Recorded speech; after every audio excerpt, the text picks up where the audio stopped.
Aloha. Welcome to Preventing and Reversing Chronic Disease Through Lifestyle Medicine on this fourth Friday of September. If this is your first time attending a webinar, we just got a few tips for you. Let's see here. That if you have registered, this presentation will be recorded.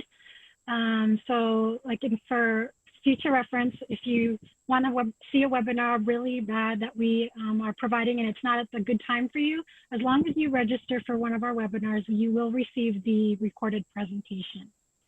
The other thing is also today's webinar is an hour and a half long, scheduled for an hour and a half. So if you have to leave, that's fine. There'll be an evaluation at the end when you leave. If you could complete that, that would be greatly appreciated. And then also for questions or comments or feedback, you can use either the chat or the question and answer feature, which is located at the bottom of the Zoom. There's a toolbar there. And then also for future presentations, you will be automatically added to our email list. And then at the end, when you leave or when the webinar is over, there will be a pop-up that automatically shows up on your screen to complete an evaluation for us. If you don't have time, you need to run, we will send a follow-up email on Monday to get some feedback from you.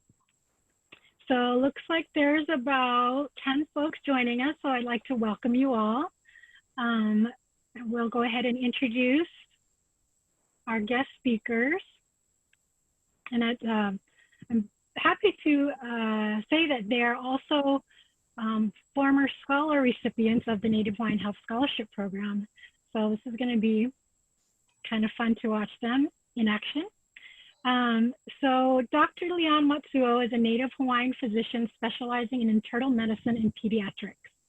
Dr. Jodi Leslie Matsuo is a Native Hawaiian registered dietitian and certified diabetes educator with training in integrative and functional nutrition. She is also the health columnist of the Kawai Ola newspaper. They currently work in private practice, promoting lifestyle medicine as a means of preventing, treating, and reversing chronic diseases. Being born and raised in Kona, Hawaii, their passion has always been serving Native Hawaiians in rural communities. So now I will turn it over to Jodi and Leon. All right, thank you, Lisa and Papa Ola Lokahi for inviting us to speak today. And for those joining in, mahalo too also for your time in joining us in Zoom and to listen to our talk. My name is Leon Matsuo, and I work at Kukui Lifestyle Medicine Clinic with my wife, Jodi. And today we're gonna be sharing about lifestyle medicine and how it can be incorporated within a primary care clinic, using our clinic as an example, as well as how lifestyle medicine aligns with Hawaiian cultural practices and values. So let's start. All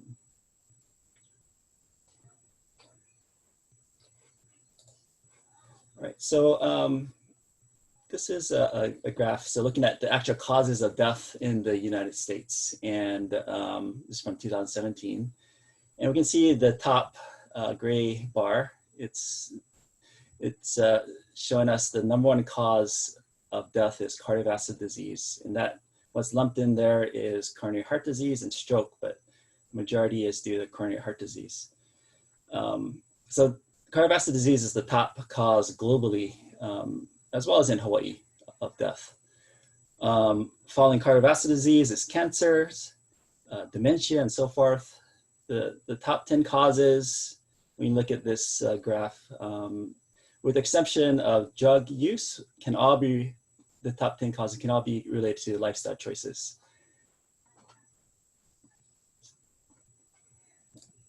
So this graph shows the risk factors or behaviors that cause the diseases in which people die from. And you can look at the top. So number one is high blood pressure, followed by smoking, high blood sugar, obesity. And these are all things that are largely within our control and are a matter of choice.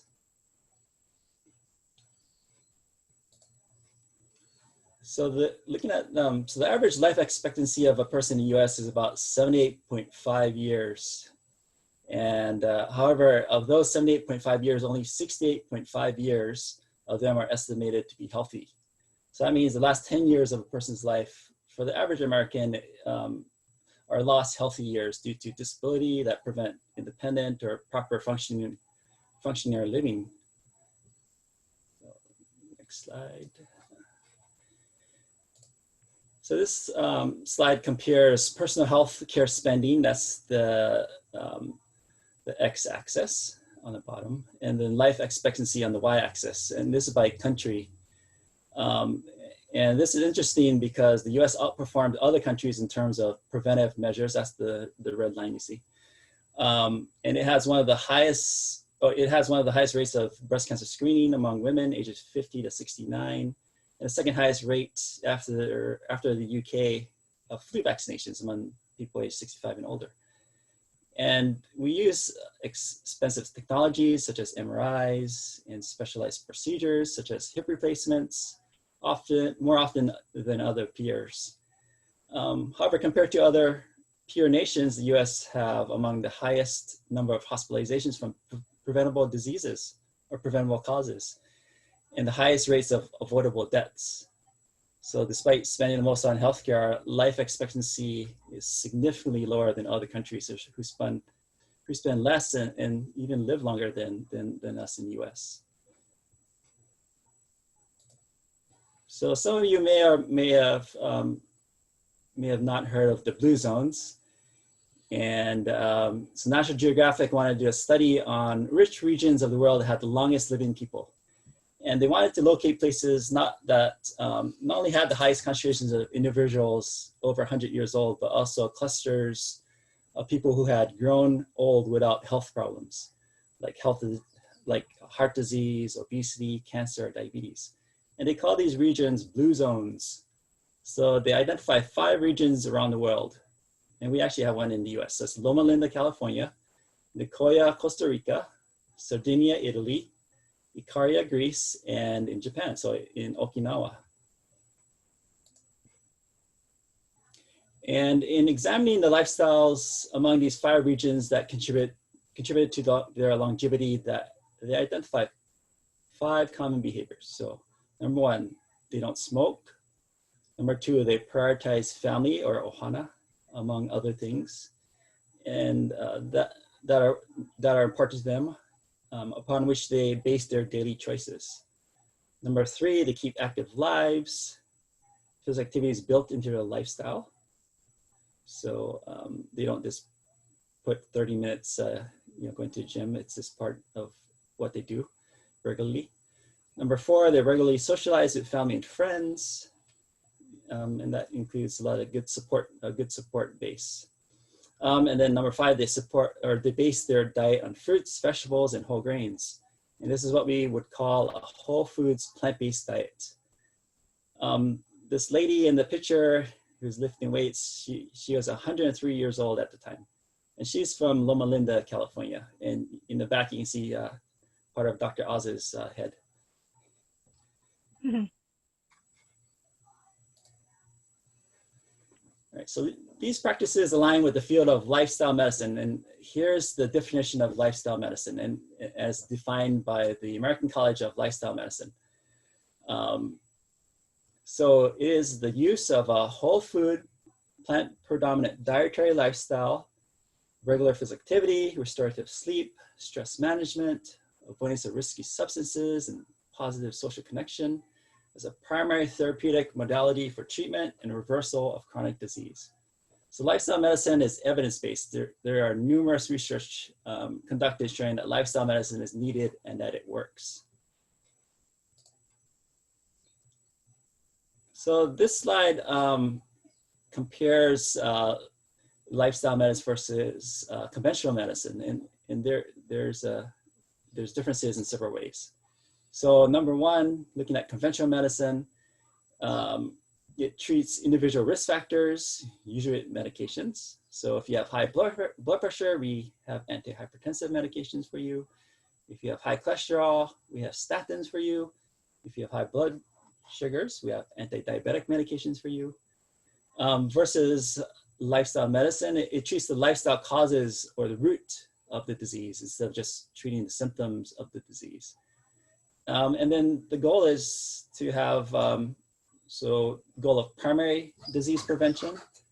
So that is trying to prevent disease, prevent yourself from getting disease or intervening before the health effects occurs, such as altering risky behavior, such as tobacco use or poor eating habits.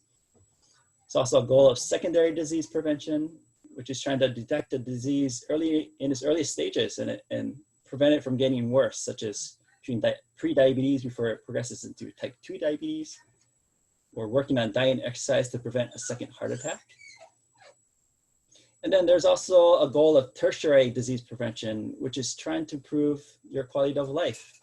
So it means like reducing the symptoms of the disease you already have, such as having coronary heart disease, but reducing angina symptoms. So symptoms which could be chest pain, fatigue, shortness of breath, and dizziness. Number two, with conventional medicine, so the patient is often the passive recipient of care. So in a traditional patient-professional model, the relationship is not an equal one. The doctor is superior to the patient, and the patient is seen as a passive recipient of healthcare. Versus lifestyle medicine, the patient is an active partner in care. So it allows more equal participation in treatment decisions. And this can promote increased adherence. Number three, conventional medicine is not required to make, so patient is not required to make big changes. So it is easy to be a passive patient when you're using medications. You just let the medication do all the work. Let it improve your blood pressure, let it improve your blood sugars. In comparison, lifestyle medicine, the patient is required to make substantial, big transitions, which may include eating less or avoiding red meat, going from being a couch potato to starting an exercise regimen. Number four, conventional medicine, treatment is often short-term, such as the provider may say, let's try diet and exercise to help with decreasing blood pressure or blood sugar. But the doctor or provider may not know much about nutrition and therefore wouldn't be counseling the patient more in depth about what constitutes a healthful diet. And then at follow-up with the patient in 6 weeks or 3 months, and the doctor finds that there's no progress have been made in regards to these activities. And oh, look, the blood pressure is still high or your blood sugar is still high. That's okay. And then the provider says, let's, okay, these lifestyle changes aren't helping. Let's start a medication. Lifestyle medicine, in comparison, treatment is always long-term. And what happens is these lifestyle changes are lifelong. It's incorporated into your life.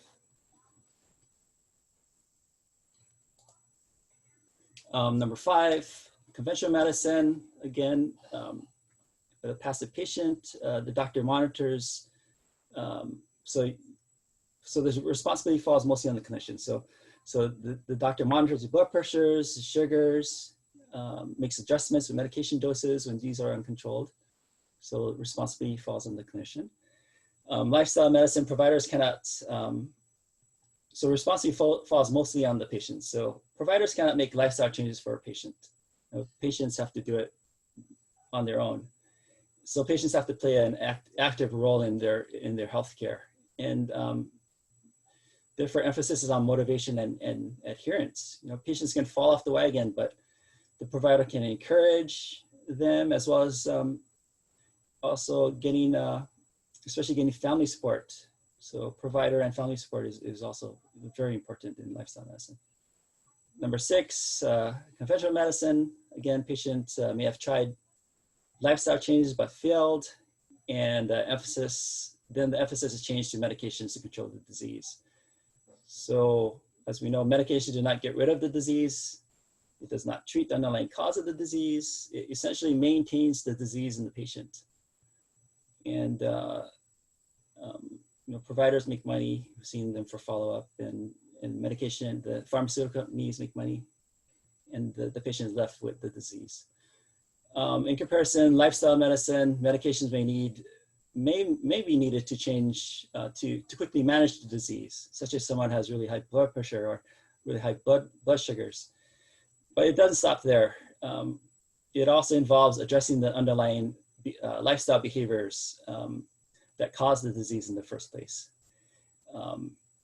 So medications are not the primary way to obtain results. The primary way is lifestyle changes. This is some other unique values of lifestyle medicine. It allows the body to protect and heal itself by promoting healthful lifestyle choices. Again, it educates. Education is involved. Providers can guide patients, and also, of course, so we talked about supporting positive behavior changes. It also places a focus on evidence-based optimal nutrition, stress management, sleep, and physical activity. It also goes on to consider the patient's home and community environment. So what's happening in the home? Is the patient living a very busy life, which makes it hard to cook healthful home meals? What are some recommendations that can be done to help that patient? Are there safe places that they can exercise in their neighborhood? Or are there places that they can get groceries nearby, so with fruits and vegetables? Next slide. Let's look at a couple of studies that report the values of lifestyle medicine. So one of these studies were done with around 23,000 participants, and they're aged 35 to 65 years old. So this was from the European Prospective Investigation into Cancer and Nutrition Study, the EPIC study. And this was done over an 8-year period. So this was one of the largest cohort studies in the world. And researchers wanted to determine the risk of developing chronic diseases associated with 4 healthy lifestyle factors. So these were never smoking, exercising 3.5 hours a week, eating a plant-based diet, so fruits, vegetables, beans, whole grains, nuts, seeds, and limited amounts of meat, and maintaining a healthy weight, so BMI of less than 30, so less than obese BMI. And what they found out is, oh, next slide. So what they found out is those who practice all 4 behaviors had 93% lower risk of diabetes, 81% lower risk of heart attacks, 50% lower risk of strokes, and 36% lower risk of all cancers. So the largest reduction in risk was a BMI lower than 30, then followed by never smoking, physical activity, and adhering to a good diet. Next slide.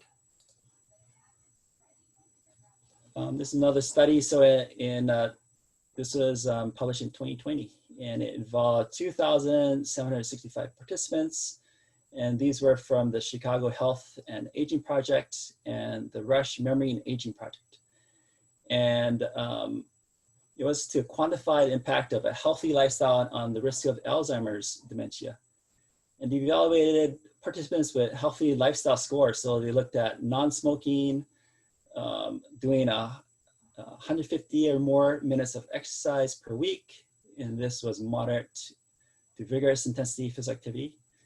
Having light to moderate alcohol consumption, high quality Mediterranean DASH diet, intervention for neurodegenerative delay diet, or acronym was MIND diet, and engagement in late life cognitive activities, so like crossword puzzles and reading.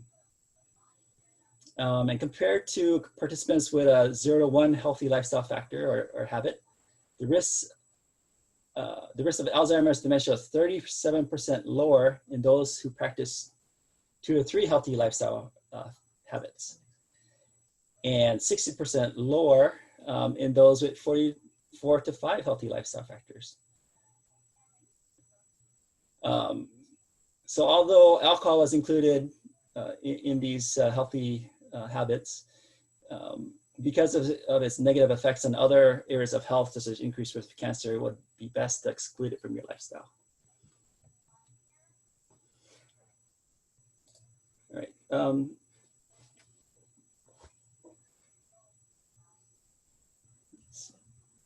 right, you can get next slide.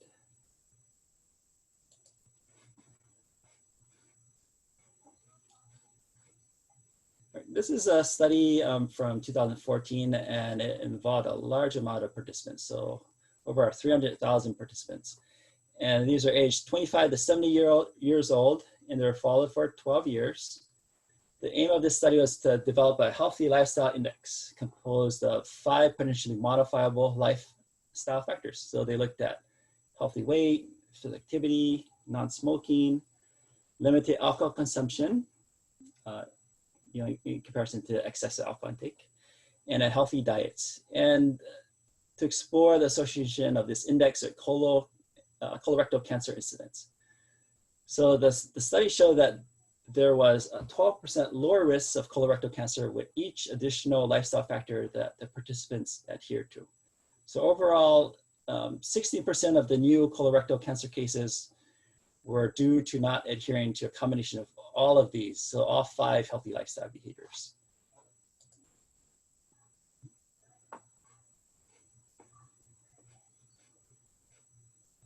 Right, so this is a study from 2018, and it involved over 78,000 participants from the Nurses Health Study and over 44,000 participants from the Health Professionals Follow-Up Study.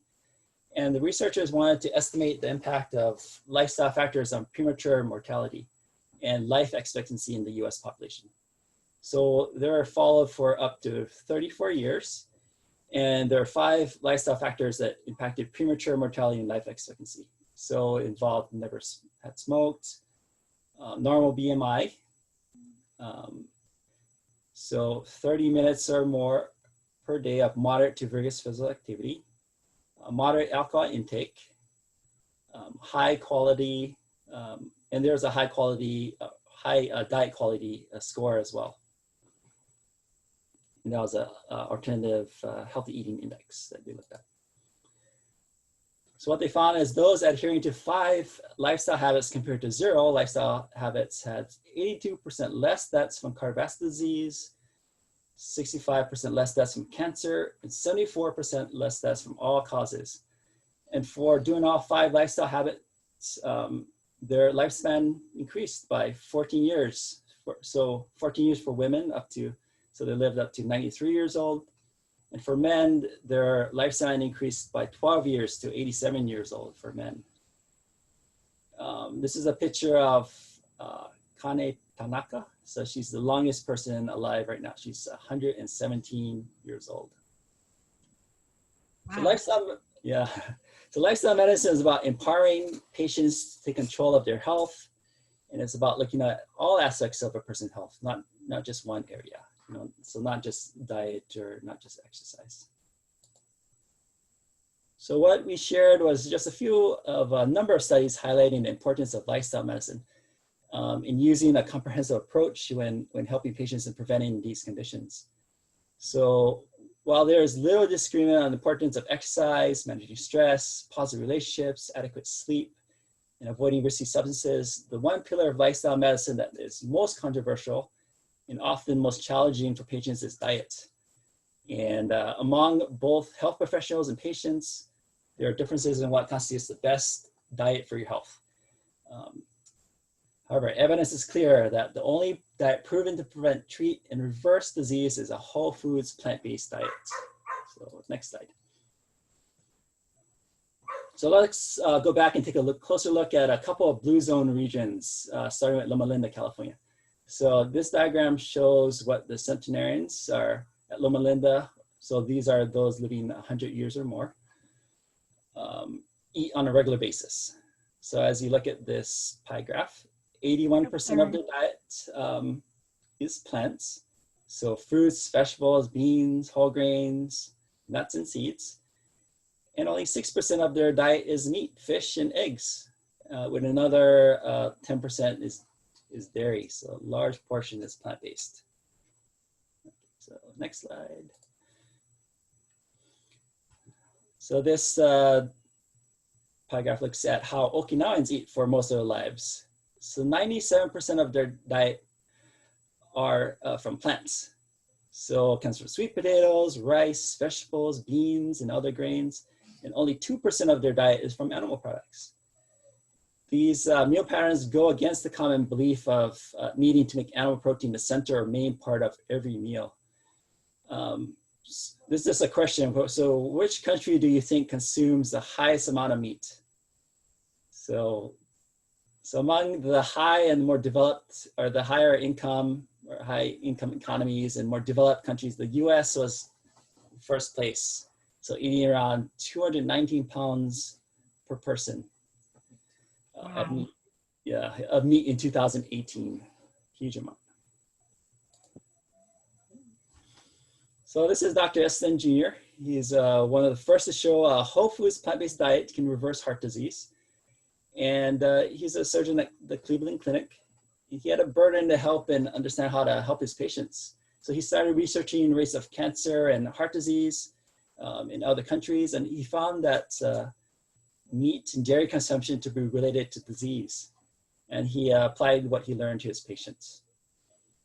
So in a study that he did, he had 198 of his patients in his study, and he asked them to follow a low-fat, whole foods, plant-based diet. The majority of their diet was to be whole grains, legumes, lentils, other vegetables, and fruits. And they're encouraged to take a multivitamin and a vitamin B12 supplement, and also to use flaxseed meal for the omega-3s. You can get omega-3s not just from fish, you can get from plants. And the added oils and processed fruits that contain, processed foods, that contain oils, fish, meat, fowl, dairy products, avocados, nuts, added sugars, fruit juice, caffeine, and excess salt was to be avoided. Exercise was encouraged but not required. And he did not require the practice of meditation or relaxation or yoga or other psychosocial support approaches. And patients patients continued to use their cardiac medications as prescribed, and they were monitored by their other physicians. So next slide. Oh, sorry, before that. This from the previous slide. So 177 of the participants who followed the diet had one additional adverse event. So talking about a heart attack. And 21 who didn't follow the diet, 13 had at least one additional adverse event. So another heart attack. So next slide. So out of the, so again, 177 out of the 198 patients followed the diet. And here are the results from the study. So if you, so this looks at looking at the heart. So on the left, there's a PET scan looking at the blood flow in the heart. So it's more of the areas where it's highlighted with the yellow. And so top is before the plant-based intervention and the bottom is after. So you can see on the bottom, the yellow is now connecting like a circle. But it shows there's perfusion or blood flow is restored. And this is only after 3 weeks on a plant-based diet. So that means the blood vessel opened up. On the right side is a left or distal left anterior descending artery, so the front of the heart, one of the larger blood vessels in the heart.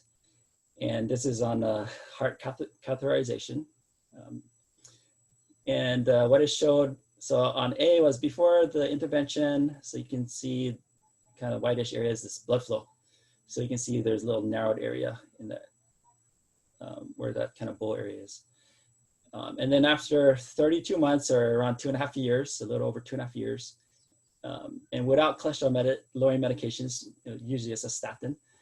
Look at B on the right side. You can see that blood flow is flowing really nicely. So it actually opened up that blood vessel. So you reversed the clogging of the artery, reversed the coronary artery disease.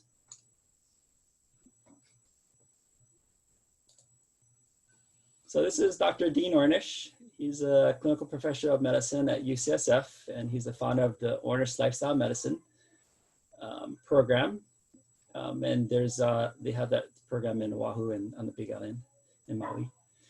And he did similar research. So in his landmark study, he had 48 patients with moderate to severe heart disease. And 20 experimental patients, so 20 of the 20 patients maintained their changes for 5 years. And what they found in these patients is their diameter of their heart blood vessels, the stenosis decreased by 3.1 points.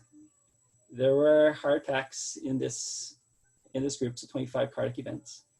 And then those who were in the control group, so didn't have the lifestyle intervention, 15 of the 20 made moderate changes. And actually their blood vessels, their diameter of the blood vessels increased by 11.8 points. So and they had 45 cardiac events, so 45 heart attacks. So almost double the amount compared to the intervention group. So we can look at the next slide. So when you're looking at a decrease in diameter stenosis, so what it means is, so these are blood vessels here. You can see the plaque is a yellow. And when you, what it means, decrease in diameter stenosis, is the blood vessels got more clogged. So like the bottom parts of these blood vessels on the bottom. So this got more atherosclerosis or plaque formation in those who did not adhere to, or who was not in the intervention group. All right, next slide. So this is another study, and the aim of this 2013 study was to determine the effects of plant-based diet on weight loss. And the participants were enrolled in a 6-month, 5-arm randomized controlled trial. And the participants attended weekly group meetings, with the exception of the omnivorous group, so the meat eaters, which served as the control, and attended monthly meetings augmented with weekly email lessons. So all groups attended monthly meetings for the last 4 months of the study. And the diets did not emphasize caloric restriction. Still on the previous slide.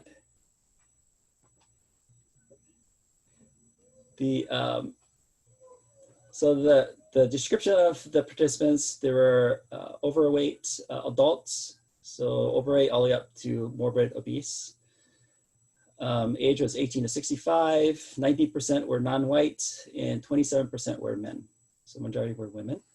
And they were randomized to a low-fat, low glycemic index diet. So the different diets were the vegan group, vegetarian group, pesco-vegetarian group, so fish and veggies, semi-vegetarian group, so semi-vegetarian, so they ate animal products, but most of it was plants, and then the omnivores, so the meat eaters. And 79% of the participants completed the study. And the intention to treat analysis, so looking at the linear trend for weight loss across the 5 groups, was significant. That's looking at the graph on the right. Was significant at both 2 and 6 month periods. So at 6 months, the weight loss in the vegan group was significantly different. So if you look at the graph, is on the very bottom. Was significantly different from the meat eaters, as well as the semi-vegetarian and the pesco-vegetarians. The vegan participants decreased their fat intake, and as well as their saturated fat intake, more than the pesco-vegetarians, semi-vegetarians, and the meat eater groups at 2 and 6 months. So you can see it's less animal products, the more the weight loss. So next slide. So this is looking at reversing diabetes with a plant-based diet. And this involved around 41,000 participants, and they were followed over 2 years, or for 2 years. And they were grouped in based on their diet. So vegan, lacto-ovo, vegetarian, so eggs and dairy. Okay, sorry, previous slide. One more, yeah, or previous slide. Okay.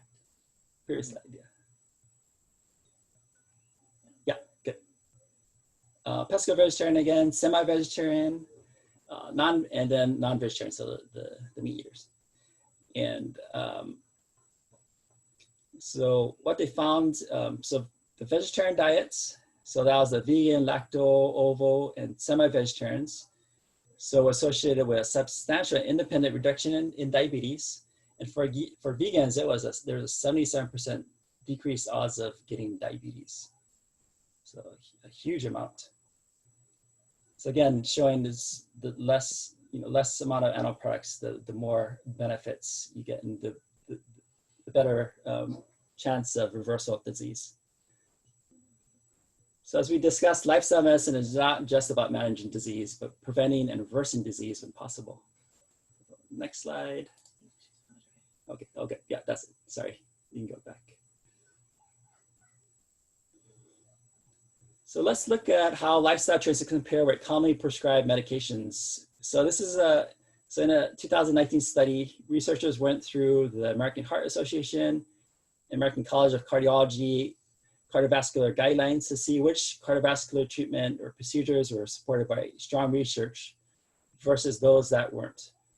So there are two different ways these treatments or procedures are ranked, and either by levels of evidence, so that's from an A to C, and class or size of treatment effects, so one to 3. So the level of evidence is assigned based on whether the guideline of practice is based on strength of evidence or research.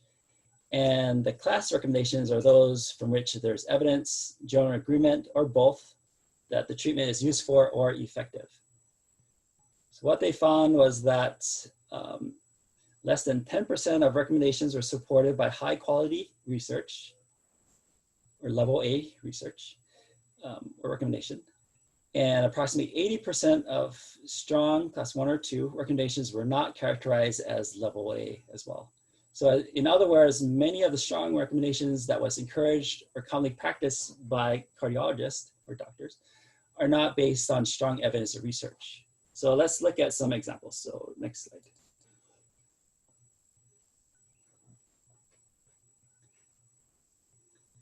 Okay, so looking at statins. So statins is a medication commonly prescribed to lower LDL cholesterol for heart disease prevention. So for heart disease prevention in patients without heart disease, so these were patients that weren't diagnosed with heart disease before, so it's to prevent it. This therapy is rated as a class 2, level evidence B. So in other words, the evidence supporting use of this treatment is based on conflicting evidence or opinion, with the evidence based only on an observational study or single randomized controlled trial. So you can also look at a different way. You can look at the number needed to treat. So that's the number of patients you need to treat before you get before getting a benefit. So it's shown to, so this is the, looking at a slide. Oh, no, sorry, this back to the previous slide. So this is looking at to prevent heart disease with a statin medicine. So benefits with statins showed there's no lives saved with taking it. Oh,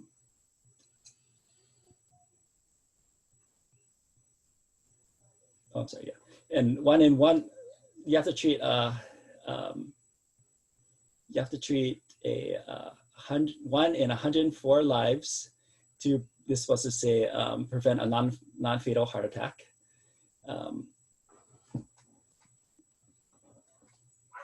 And then 1 in 54, you have to treat to prevent, prevent a stroke. So you have to treat a lot of patients before you see a benefit to prevent these diseases.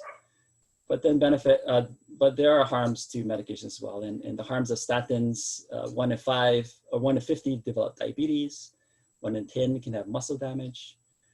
So you know, the risks are not much, and the harms can be significant as well. So next one. So blood pressure medications are also commonly prescribed to prevent heart disease in those with mild hypertension. And this is rated a class 1 level evidence C. So this means the class rating is based on general agreement. However, there is no research to prove it works in preventing heart disease. And then when you look at the number needed to treat to prevent death or heart disease, there's no benefits. And harms, you know, potential side effects of antihypertensives can be 1 in 12 can have side effects from taking the medicine.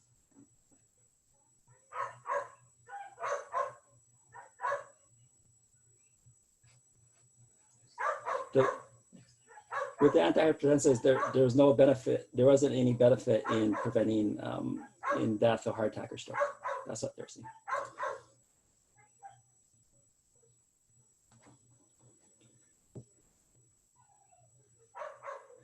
All right, previous slide.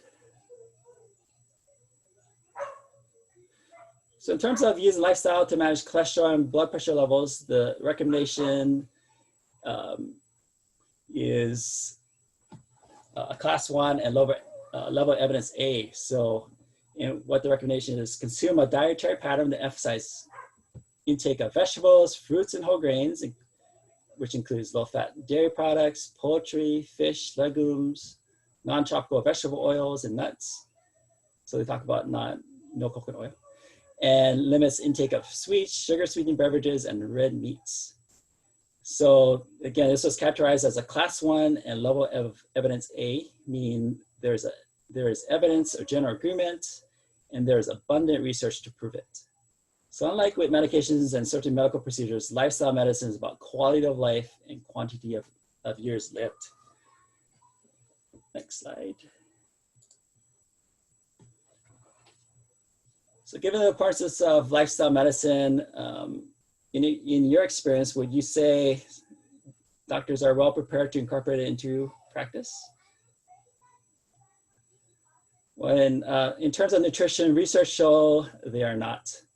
So a 2019 literature review in the Lancet concluded that our analysis of these studies show that nutrition is insufficiently incorporated into medical education, regardless of country, setting, or year of medical education. So despite the lack of nutrition education in medical school and during training, there may be ways in which doctors and clinics can incorporate lifestyle medicine. So while we don't have all answers, we'll be sharing how we have done so in our clinic. So I'm gonna pass it on to Jodi. Okay, so we're going to be sharing about our clinic, which is Kukui Lifestyle Medicine Clinic. Kukui Lifestyle Medicine Clinic was a dream that we had for a number of years before we finally opened. We both knew the importance and the power of lifestyle medicine and wanted the opportunity to help empower others to make healthier lifestyle choices. And then so in 2017, we basically took the leap of faith, and here we are today. We are a primary care clinic where instead of turning medicine as a first line treatment for disease, we do focus first on encouraging healthy lifestyle choices. Medicine is prescribed only to support patients as they transition, like is encouraged with lifestyle medicine, with the goal of eventually eliminating them. So patients are usually surprised when they find that our end goal is to get them off the medications, not to keep increasing the doses. That's I think a big difference for them. Health is assessed and addressed from what we call total health perspective. So we look at not only the physical and mental, but we also incorporate the spiritual aspect of health.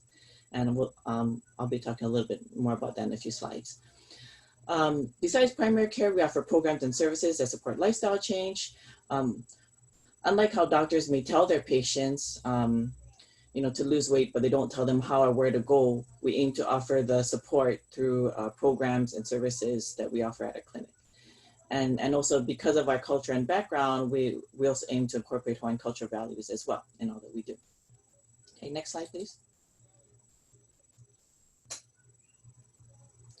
So here's our core team over here. So being on a team with Leon has allowed us to provide a level of care like we could never have done alone.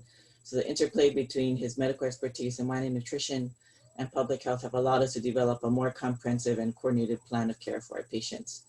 So for example, he may prescribe a patient to a plant-based diet based on their health, on their conditions, and then I can provide the details on how to do so. And we compare notes and observations from our separate interactions, and then if required, revise our plan of care to better address them. For like a patient will tell him one thing and then tell me something else, and then we try to reconcile it and come up with the best plan. So I think number one for doctors who want to get into lifestyle medicine is you need to hire a dietitian or have one on board, because as an earlier slide showed, they don't have the nutrition expertise. So a lot of what doctors say about nutrition is really based on personal opinion, and that will range depending on what doctor you go to, of course. But for those clinics that are unable to hire one or they don't have one available, it's really important for a doctor to be really purposeful in learning more about lifestyle medicine. And there are some courses you can take online. There are some conferences you can go to and meetings and journals. So, just be more purposeful in learning more about it. So besides the two of us, our team, we have a licensed marriage and family therapist, LOE massage therapist, stress management specialist, and I'll go over these roles in a bit. Hula instructor, an ukulele instructor, and then we also have a team of Hawaiian medicine experts that we turn to for help. Okay, next slide. Oh, we're on it already. Okay, so like other primary care clinics, we do one-on-one medical visits along with group medical visits. So group medical visits are not as fairly utilized or known, but they're basically primary care visits, but they're conducted within a group setting. So as a group, so ideally it'll be a small group, like I would say about 6 to 10 people. And we have found that patients, while initially apprehensive, they usually do enjoy the group medical visits because they like the social support, they like the camaraderie, and they like the opportunity. It allows more time for the doctor to spend with them. So they like to learn more in-depth information and also have the ability to ask questions and hear questions from others. So our program, the LOE Pono, or the Pono program, is our most popular group medical visit right now. And then so we do, as part of that visit, we do a mini cooking class on budget-friendly, simple local recipes. We allow time for participants to share accomplishments or challenges that they may be experiencing. And then it also allows the doctor, as I mentioned, more time to educate them on different health topics. So each visit will be a different health topic. We have individual nutrition counseling, which can be one-on-one or with families or couples. The Heola program is a stretching and deep breathing class. And it's similar to yoga, similar to gentle yoga, but minus the new age practices and the stigma associated with yoga. What we have noticed just in our experience, when we mention yoga to people, it turns a lot of people off. And, it's just, it's that association, I think, with it and the type of people that's associated with it. And plus, we don't want to incorporate the new age practices. So we just call it our stretching class, our deep breathing class. And that's quite popular as well. LOE massage is by appointment. Our healthy lifestyle maintenance is basically a combined medical and nutrition visit. And we do this if it's requested by a patient, or sometimes we do it because the patient is really complex and we just need to provide more detailed care. And then so we'll meet together with them within a primary care visit. And then our plant-based cooking and nutrition classes are basically group nutrition counseling. that they do. So it's kind of like a group medical visit, but group nutrition counseling. And then at the same time, they're learning recipes. And the recipes are really driven by them. So they tell me what they want to learn more about rather than me planning for them. And then it's more relevant for them. Okay, next. Our mental health therapy that can be done for individuals and families. Our Breathe Free 2 is our smoking cessation class. We have beginners ukulele and kanikapila at the Kukui. Our kanikapila class is for the advanced ukulele players, but it's also evolved so that there are actually other people that don't play ukulele that come with their own instruments. So they might bring their I want to say bongos, but it's something like that, or they bring their bass guitar, or they bring, you know, something else. So, you know, we have other people that are coming. And it's basically a class for socialization and fun. Hula Fitness is our exercise class. You know, we actually had another exercise class too that was with a personal trainer. But what we found is that, you know, a lot of, you know, because, you know, like in Kona, we have Planet Fitness. And Planet Fitness, you know, depending on when people signed up, is like $10 or $20 a month. And for people, it's a lot, it's more economical for them to do that. Plus they get a wider range of things that they like the weights and the machines and stuff. So it wasn't as popular as you know, as having, say, hula. So we do the hula class. Of course, we get more ladies in that, but they like it. We have health coaching available for those who need motivation or just help in organizing their lives. We host an AA groups. Our site is an AA site that meets once a week. We do a jumpstart potluck monthly, which is basically open to anybody in the community, and it just provides a venue where people can get together for social support and healthy lifestyle change. They can invite families, their family and friends, make new friends, and they can also ask questions. It's like an informal setting to ask questions. So we go there, they can ask questions of us. We do short presentations. So I mean, it's really just casual and talk story. And then once a quarter, we used to do, before COVID, we used to do Hawaiian medicine workshops. And we feature different local practitioners. Okay, next slide. So for our Hawaiian medicine workshops, we usually would focus on one of these three aspects of Hawaiian medicine. So ʻŌiwi, or, you know, the Hawaiian plants as medicine, the lomi massage, so different massage techniques for different conditions. So like we had, for example, a massage class, lomi class for people with diabetes and improving circulation. And so, you know, different ones for different things. Pule, so, you know, again, just you know, talking about the spiritual aspect of health. And then ho'oponopono. So, you know, for those who don't know, that's like a traditional method of forgiveness or conflict resolution, relationship restoring, and all of that. And this right here, Kumudane Silva, he is actually one of our kupuna that we have regularly. And then he you know, he brings a lot of props and demonstrations and stuff. He does it with our patients. Okay, next. And here's just some of our other practitioners that we use, and I just thought it'd be nice to kind of show their faces. On the top left corner, we have Uncle Kaipo Kaneakua, and he's our kupuna, or one of our kupuna in Hawaiian medicine. He does lomi as well. And from what we were told by other people, he is among the best of the best in terms of Hawaiian plant medicine. He is actually, if I remember correctly, I think 23rd generation Laulapau, you know, in his family, and he was the only and within, I guess, his time, there's no other family members interested. He said the young people in his family are just not interested. So he was told in a dream to look for this guy, which is standing next to him. That's also him on the right upper corner with that other guy with the tea leaves, and he was told in a dream that would be his next disciple, that would be his next haumana. So he has been training him to take over his knowledge, because no one else in his family were interested. And then we have our Claudia. She is on the row on the bottom. She does our lomi massages, and then Kumudane over there, and he's right next. He did one of our workshops. He did a joint workshop with David Leonard. David Leonard, I don't know if the name sounds familiar to you all, but he is actually wrote that book, Medicine at Your Feet, And it's quite a popular book that talks about different type of herbals, and you can find in Hawaii, but he does Chinese herbs as well as Hawaiian herbs as well, and then so they do a lot of work together. And then we have Auntie Milani over there with her, I guess, partner and Hamana, and then she does like Ho'oponopono and talks about spirituality and history and a bunch of things. So we had some great presentations with these people. Okay, next slide. Okay, and then so besides what was shared already, how do we incorporate lifestyle medicine in primary care? So first of all, as part of the intake process, we provide lifestyle questionnaires. So along with the intake form you get when you see the doctor, we have an additional form that asks on lifestyle questions, so on current health habits and behaviors. So this helps us to get a feel for what they're doing currently.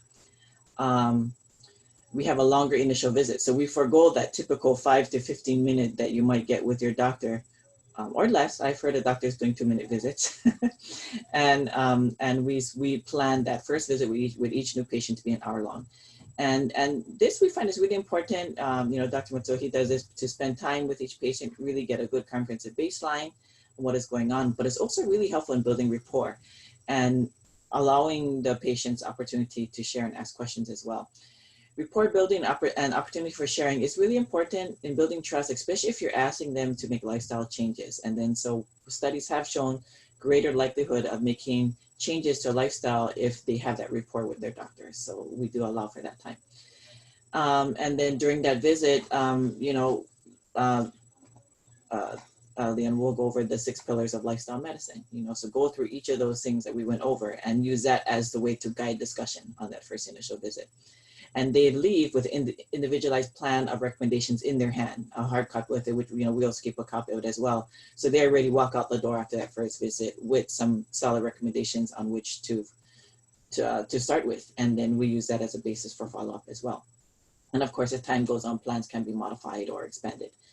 And then we also make a point, not all patients, but for the patients that are, we do make the point of discussing some Hawaiian herbs and treatments for healing. So, whether it be high blood pressure or diabetes or, whatever the case, if they're open to that discussion, we will put that in their plan of care as well.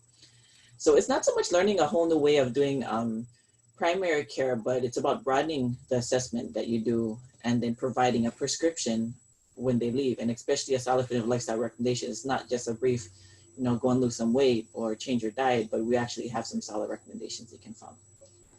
Okay, next.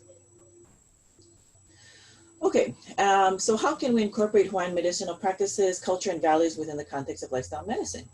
So it's not really a far stretch. Many of what embodies Hawaiian culture very much aligns with the tenets of lifestyle medicine.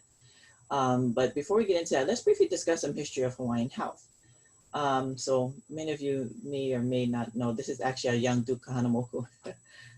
And he, I put this picture because he is what I think of, when you read about that written accounts of foreign observers who came to Hawaii. So they say at the time of discovery of the Hawaiians, they were physically one of the most striking native faces in the world. As a race, they were tall, shapely, muscular, good features, and kind eyes, and symmetry of foreign women have scarcely been surpassed, if equaled, while men excelled in muscular strength. So a very impressive view of Hawaiians' health and their physical health when Westerners came. Okay, next. And this is really a far cry from what we see today. Native Hawaiians have succumbed to the same diseases that are prevalent among developed countries that we see across the world, and in the U.S. They experience the highest prevalence in the state, particularly. They experience the highest prevalence of certain diseases compared to ethnic groups, such as they're number one. They experience the highest prevalence of overweight and obesity. Number 1 for heart attack, for kidney disease, for depressive disorder. Number 2 for stroke, and number 3 for diabetes and high blood pressure. And again, this is comparing them with the other major ethnic groups in Hawaii. Okay, next slide.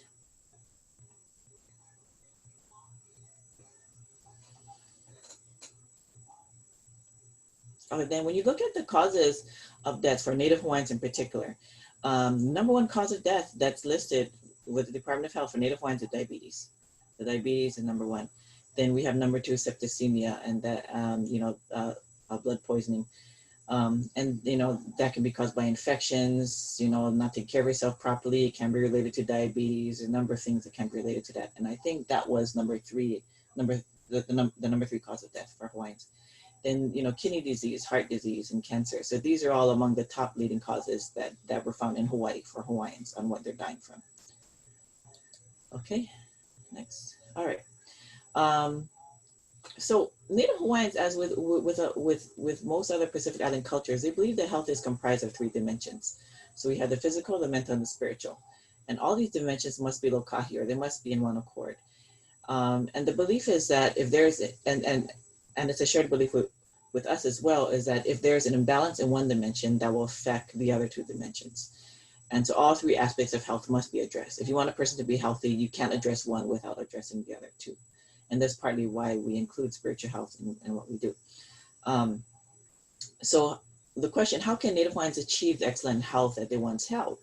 And we really believe this is by adopting the habits and lifestyles of their traditional lifestyle that support these aspects of health. And again, their habits that they traditionally followed is the same as what we're now learning, what they're promoting with lifestyle medicine. Okay, next. Okay, so this is a nutrient composition of a typical Western diet today that's adopted by Hawaiians and other Hawaiian locals, not only Hawaiians, as you can see. It's a meat-based diet, low in vegetables, fruits, and whole grain. So you can see about half of it is carbs, usually refined carbs. We have a lot of protein over there and a ton of fat that's in everything, you know, and so probably recognize this. So this would be the composition of a typical Western diet, and you know that we follow here in a lot of other places. Okay. We do have a question. Yes. In incorporating la'au lapa'au in your treatment, how do you avoid liability issues? Well, you know, we usually are really careful in what we prescribe or recommend. So like we are in close contact with our kapuna and our Hawaiian medicinal experts. So usually, like I know what Leon, he's usually the one that, you know, he usually will talk to them first and explain what's happening and explain the patient, and, you know, especially if it's something more complex. If it's something like just, you know, they have mild high blood pressure and they want some reduction, we might say, oh, you know, drink some amaki tea, for example, which has been shown to help with blood pressure. If they're a little bit more complicated, then we always consult with our kupuna first, and they usually tell us what to do. And you know, sometimes they'll even provide us with diagrams and stuff. So we do want to make sure what they're saying, and then and they're usually more than happy to consult on a number of issues. So but we just do that. We haven't had any liability concerns or issues come up yet, thankfully. Okay. Yeah. Just real quick, I know we're over time, and if you have to leave, I just want to say mahalo for joining us, but we're going to continue. And if you'd like to put your questions in the chat in the Q&A feature, we'll be happy to answer them as they come up. We do have someone that made a comment in the chat. So after 34 years of misdiagnosis with mental health issues, she went to a Chinese herbalist, which she is no longer taking meds, but supplements for her various organs ruined by meds. Mm-hmm. So yeah. Yeah, it's amazing what you know. I think people often forget the power of plants and herbs in treatment, and so I think it's often overlooked, but it should be emphasized more and integrated as part of primary care. Yeah, thank you for sharing that. Okay, so I'll go. We just have actually about maybe 5 to 7 more slides left. So you know, it's super quick. So I'll just run through it. So I'm sorry to take up a lot of the time. Okay, so you know, the traditional Hawaiian diet, many people don't think about it this way, but it is a plant-based diet. You know, it's 78% carbs, and this is what we saw with Loma Linda and with Okinawa. You know, the Blue Zone regions where they're like 80+% carbs. This, you know, it was a plant-based diet. You know, they got their, you know, they had different types of plants, of course, but it was, you know, the taro, sweet potato and stuff. But you know, that was a bulk of their diet. And then you know, they did have protein. It was typically fish, and they would have some fats, which is usually from fresh coconut. But the traditional diet can be considered plant-based. Okay, next. And the plant-based diet has shown in research to yield similar results as the diets that have been done looking at plant-based diets with other diseases. And the first to test this was a Molokai heart study done by Dr. Lully and Dr. Blaisdell. And they kept the calorie level of the same that the participants were eating before, but they just changed up the type of foods they're eating. So they switched it to more whole foods, more plant foods. And they found that just regardless of calories, their cholesterol, triglycerides, and glucose levels were dropping. And it wasn't a weight loss study, so they didn't monitor weight, but they did monitor these lipid values. Okay. And then this was followed closely by the Wine Diet program, which I think is something more well-known. And this was, Dr. Shintani and Dr. Claire Hughes, my mentor here. And then this was, it looked at it at people followed a Hawaiian diet for 21 days, and they found that their weight dropped, cholesterol dropped, and blood pressure dropped. Again, no calorie counting, but just a switch to the traditional plant-based foods. And then there was studies that was published, and just one of them that just compared the different types of traditional Hawaiian diets and showing that they all yielded similar results in terms of just improving lab values and dropping weight. Okay, next. The hula is a traditional Hawaiian practice, and it can be considered moderate intensity exercise. So again, a recommendation or tenet of lifestyle medicine.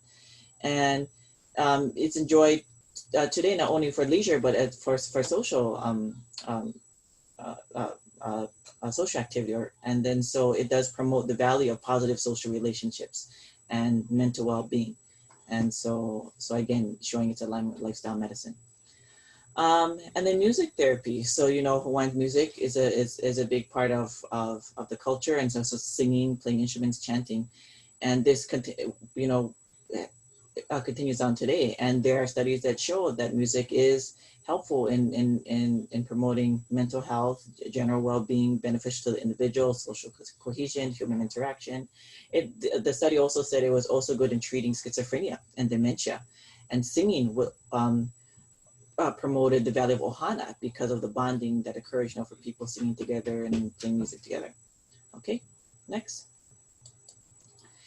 And then religion, spirituality. Hawaiians are spiritual people, and and so it's kind of, for them, our Hawaiian patients that we get in, they actually expect us in a way to address spirituality. And if you're not addressing that, you're really not promoting the concept of lokahi, that's one of the culture values. So things we do, we pray with them. We do talk about what type of spiritual support that they're getting and the spiritual base for their faith. And we're respectful of no matter what their denomination is, but just having some type of spiritual foundation to their life is really important. And so we do encourage that. And of course, studies have shown that spirituality encourages the different aspects of psychological, social, health behaviors, and others. So it really helps to influence risk of disease and response to treatment. Okay, so that was like a rapid run through of our clinic and incorporating lifestyle medicine and lifestyle medicine's alignment with Hawaiian values. And so I just wanted to end with this slide here, and I just thought it was pretty neat thing. So this is actually something you'll find in Okinawa. So it says at 80 you're merely a youth. So this is, they believe, because they're considered a long living culture, yeah. So at 80, you're merely a youth. At 90, if the ancestors invite you to heaven, ask them to wait until you're 100. And then when you're 100, then you say you might consider it. So they actually expect to live a long life. And, I think a lot of it is the mind. Yeah. You want to have the expectation. So if you think to yourself, I'm going to live to be 100, then maybe you'll start taking care of yourself in that same way. Like, I'm going to do what I can, so I'm going to live to be 100. So,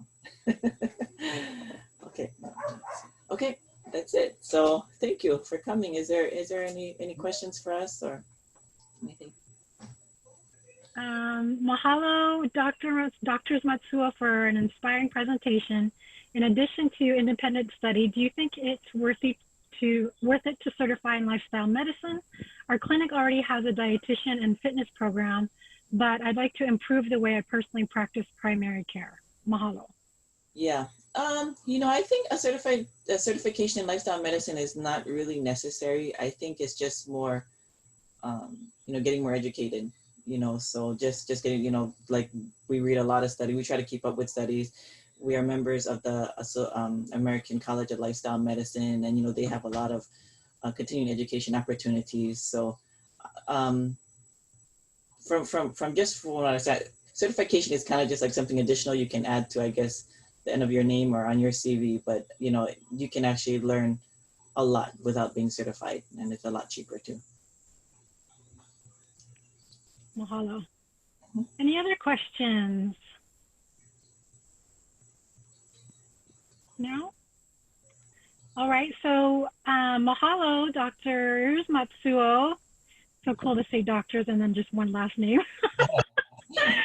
Mahalo for joining us today. That was really informative and very interesting. Your little clinic, we went to go visit you last spring, and it's impressive now to finally hear all the services that you actually provide. So mahalo for taking the time today. And I know you probably have your kids in school right now in the other room. Yeah. Just like myself. But the next presentation I also wanted to say, since you brought up Auntie Claire, she's actually going to be doing a presentation for us. It's either in November or December. Nice. We're working out on a date right now. So yeah.